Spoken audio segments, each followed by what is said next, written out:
First reading is by Samuel, from the second book of Samuel. David brought up the ark of God from the house of Obediah to the city of David with rejoicing. And when those who bore the ark of the Lord and had gone 6 paces, he sacrificed an ox and a fatling. David danced before the Lord with all his might. David was girded with a linen ephod. So David and all the house of Israel brought up the ark of the Lord with shouting and with the sound of the trumpet. They brought in the ark of the Lord and set it in its place, inside the tent and that David had pitched for it. And David offered burnt offerings and offerings of well being before the Lord. When David had finished offering the burnt offerings and the offerings of well being, he blessed the people in the name of the Lord of hosts and distributed food among all the people, the whole multitude of Israel, both men and women, to each of a cake of bread, a portion of meat, and a cake of raisins. Then all the people went back to the homes. The word of the Lord. Thanks be to God. The response is, "Who is this King of glory? It is the Lord." Who is this King of glory? It is the Lord. Lift up your heads, O gates, and be lifted up, O ancient doors, and that King of glory may come in. Who Who is is this the King King of of glory? glory? It is It the is the Lord. Lord. Who is the King of glory? The Lord strong and mighty, the Lord mighty in battle. Who Who is is the this King King of of glory? glory? It It is is the the Lord. Lord. Lift up your heads, O gates, and be lifted up, O ancient doors, that the King of glory may come in. Who Who is is this the King King of of glory? glory? It It is is the the Lord. Lord. Who is this King of glory? The Lord of hosts. He is the King of glory. Who Who is is this the King King of of glory? glory? It It is is the the Lord. Lord.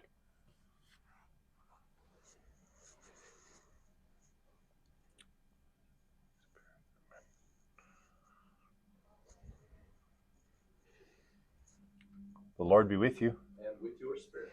A reading from the Holy Gospel according to Mark. Glory to you, O Lord. The mother of Jesus and his brothers came to the house where he was, and standing outside, they sent to him and called him. A crowd was sitting around him, and they said to him, "Your mother and your brothers and your sisters are outside asking for you."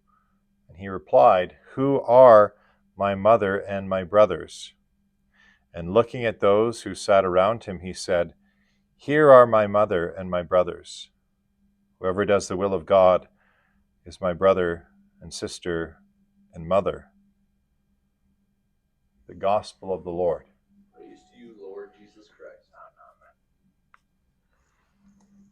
Well, everyone, a very happy week of prayer for Christian unity as we continue to pray for the unity of the church, and all our prayers at Mass, as well as the readings in the homily. That's what they have to do, is around the unity of the church. Now, we hear of David who danced before the ark of the Lord. Now, again, we might sort of have Western conceptions of dancing and things like that, but of course, it's important to know that there's other notions of dancing from other cultures.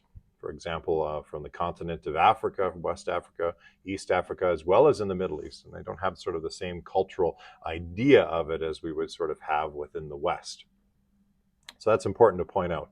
But what's the center here of David's rejoicing to the point where he's dancing with a sanctimonious dance, if you will, not the way that we sort of think about dancing in the West, but maybe actually closer to a Middle Eastern or a West African idea of dance, which is more that it's God is so holy and wonderful, and not that it's sort of like an informal thing. It's very, very formal. Well, the center, of course, is the Lord. It's the Ark of the Covenant. And all the people are united around him. They have enough to eat. And so he sacrifices. And a lot of us, when we think about sacrifice in the Old Covenant, in the Old Sacraments, we think that it's simply the priest that eats the sacrifice of the lamb that was sacrificed to the Lord. But actually, it's a very communal affair. The priest, the family, everyone is involved in this sacred meal. Just like the Eucharist, which is an unbloody sacrifice to the Lord. But sacrifice and worship always involves, from the beginning of the world and until Christ comes, eating. It's eating and rejoicing. And the center of it all, of course, just like at the Eucharist and with David, is the Lord.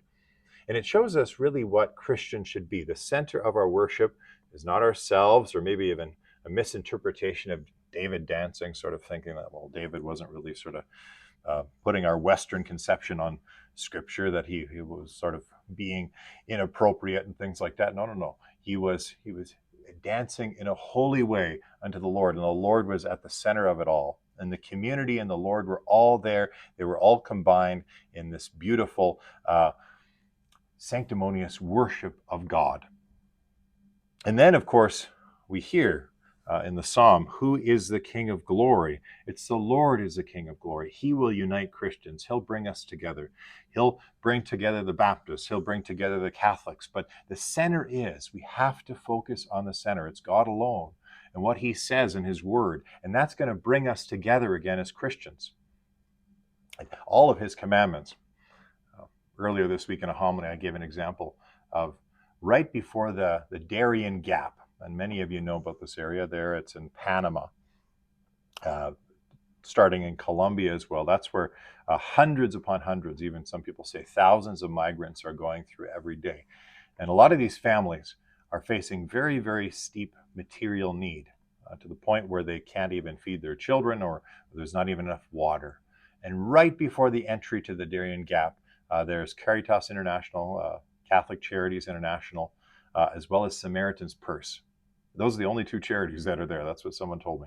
And right after you get out of the Darien Gap, again, they're there as soon as possible to help the families, no matter what their reason is. Any reason, we're there to help together, because at the center of our worship is the Lord.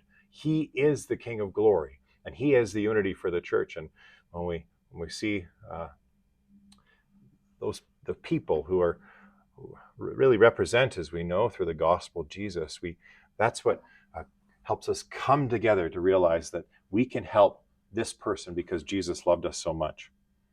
And then, of course, even Jesus himself today, who of his holy apostles, now in the translation here it says brothers, but literally the word in Greek, it means relatives, because we know, of course, that Jesus didn't have any earthly brothers from the tradition of the apostles. It's more correctly translated as relatives.